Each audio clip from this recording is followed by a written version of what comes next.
Welcome to the Navigator podcast. Welcome to the Navigate Academy, Module 48, Transparency of Information. With me, Joel Harris, President of Solutions360. Hey, Joel. Morning, Brad. It's good to be here with you. Thanks. So Joel has served in COO and CE roles for the past 20 years in a number of companies in the systems integration arena. And in this role has led multiple successful acquisitions, ranging from small companies to large strategic ventures.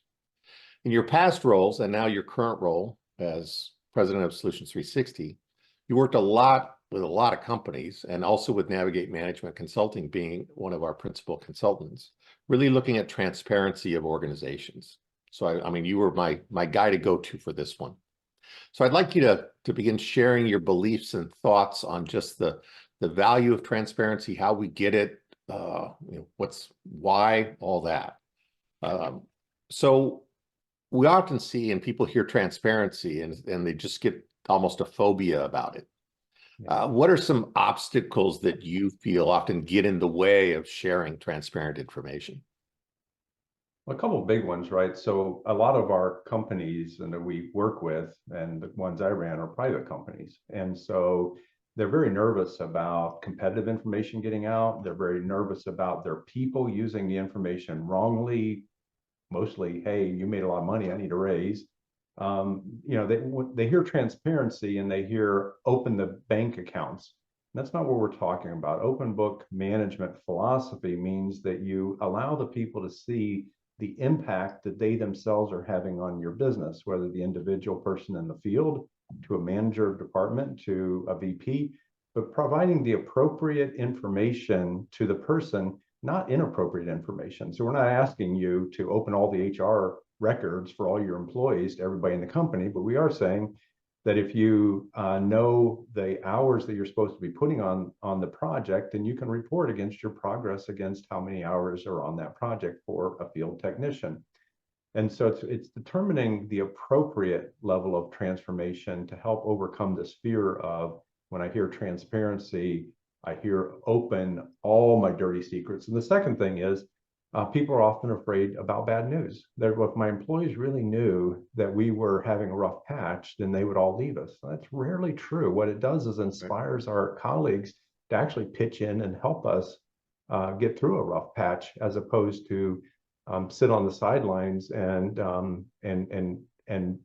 be in the dark, which is often a worse position than being knowledgeable about what's going on. Well, and I'll agree with that, because oftentimes rumors are typically driven by ignorance, right? Versus truth. And again, with truth, I can now have an action plan. That's right. Yeah. What's the leader's role in kind of setting up this culture of information transparency?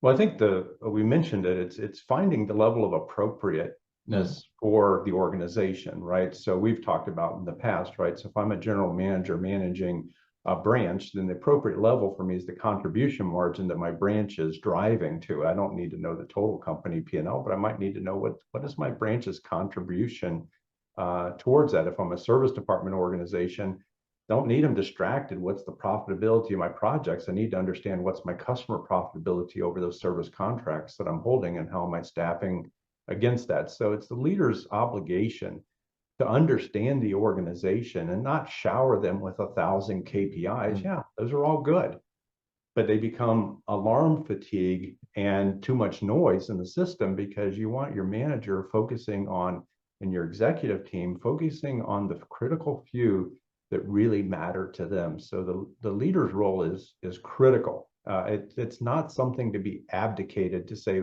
well, you, Mr. Manager, should come up with what you want to report on, because often it won't be the right set of metrics. Instead, it's, what does the organization need you to drive? Got it. That you're responsible for. So you talk about managers. Who else should see this information? Well, you're right. Thanks for saying it. And to me, it's everybody in the company.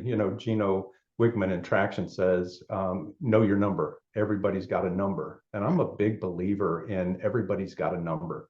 Even the field tech should know, here's my utilization number and how it impacts my company revenues. But they don't need to know the profitability of all the projects in the company. probably need to know the profitability on their project. They just simply need to know, am I making sufficient progress towards the job that I'm working on? And so how do I alert the project manager when I've gone over hours? Or as you and I talk about, alerting the project manager when I'm going to go over Before, hours. right? Before is way better. Not on Friday afternoon. Hey, I know I'm supposed to be scheduled to be at Project X on Monday, but I've got another week's worth of work here, and I don't tell you that until Friday afternoon. So creating that transparency for everyone in the organization is critical, and it makes you think, which is the hard part that most of us don't take the time to do, is to actually sit down and think.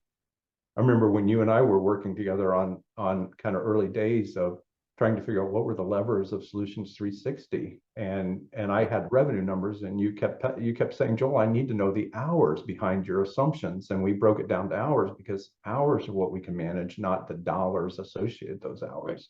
It was a great conversation that everyone needs to have. They need to struggle with that information and make sure that the information is being presented in a manner that's useful to the people being used, not just kind of from the CEO's desk. Like, I'm worried about revenue, but my manager has to be worried about the deployment of hours on projects. Exactly. So we talked in the webinar about, data to information to knowledge to wisdom. How do you focus that in your role as the leader to, we'll start with your executive team, but again, how do you focus their intentions, their KPIs? Kind of where do they look?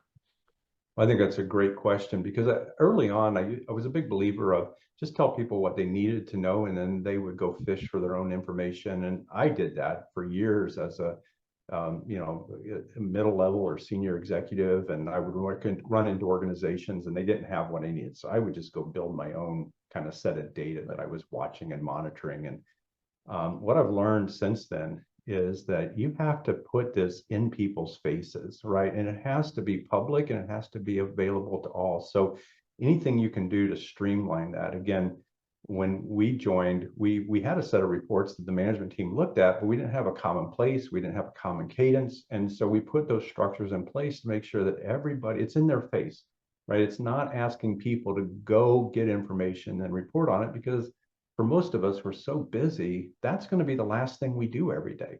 But if the senior management will design systems that make it visible on dashboards, on the monthly reports, and set up a specific session and push that information out, it can be transformative for an organization, because now we're all talking about the same numbers.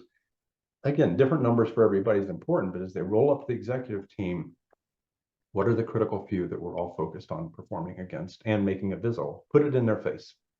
And I think to add to that, we can talk a little bit about Solutions 360, but also other companies we've seen. I'll say we eat our own dog food. So we're running those reports, but it's also the team now is gelling towards the company vision, because we're sitting around the table, versus what I find in a lot of organizations, a very siloed set of KPIs. I'm doing well. Now, Joel, you're terrible, but my thing is good. No, you're the executive team. How do we actually share and propel forward towards the vision? Couldn't say it better myself. That's exactly right. You also talked about the cadence. So again, making it visible in their face, but I think sometimes it's there, but do we ever reference it? And do we hold people to it? Right. So whether you're an EOS or scaling up, every organization understands the importance of having the meetings, whether it's your daily stand-up meetings with your construction crews, or if it's your weekly supervisor meetings with their team, or their management monthly meetings, or whatever your cadence of meetings it is. It's making sure that we look at the base numbers every meeting, and they can be on track, and that's all the time we need to put to them. Then good. It was a 2-minute discussion, move on. When they're not on track, then we have to have some humility to have an open discussion about what are we going to do about that. Because to me, and this is my underlying philosophy, is what are we going to do to change the outcome, as opposed to what are we reporting on and either cheering or weeping. That's the past. The question is, how are we using this information to plan and change the outcome that we want to drive to? I'm going to close at that because I think that that's really the philosophical conversation. The purpose of metrics is to drive the future. Right. So thank you. Appreciate it. Good to see you. As always, I mean, we see each other every day, but it's just nice that it's you and I talking out to other people, just the religion we live. That's right. Thanks, Brad. I appreciate the bully pulpit. Thank you. Thanks.